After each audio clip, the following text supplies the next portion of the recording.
Hey everyone, this is Tony with Porsche Atlanta Northeast. Just want to do a quick little walk around on, in my opinion, an absolute stunning factory livery on this 2023 GT3 RS.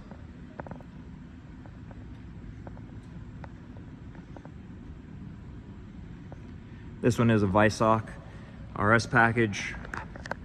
So beautifully equipped. You're going to have the carbon fiber bonnet and the carbon fiber and magnesium roof on this.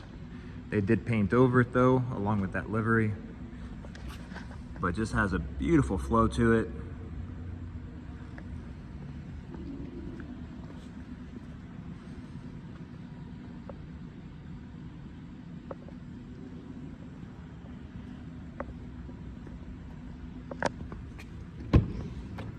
And of course you have the carbon fiber buckets on this one, which is a great choice.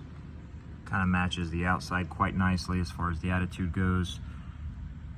Light up matte carbon fiber door sills here, and then matte carbon fiber on the handle, and then the deviated stitching in the Bordeaux red along with the matte carbon fiber stripe right here.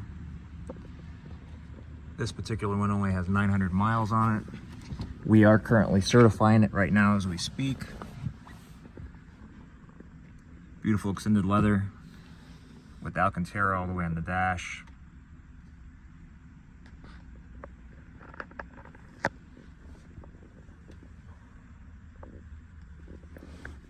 Good old fire extinguisher option, which I do not think you can go wrong with. And then of course the Alcantara suede headliner. So just wanted to share it, guys. Hope you're having a great day as always. Thank you again for joining. Hope you have a good one.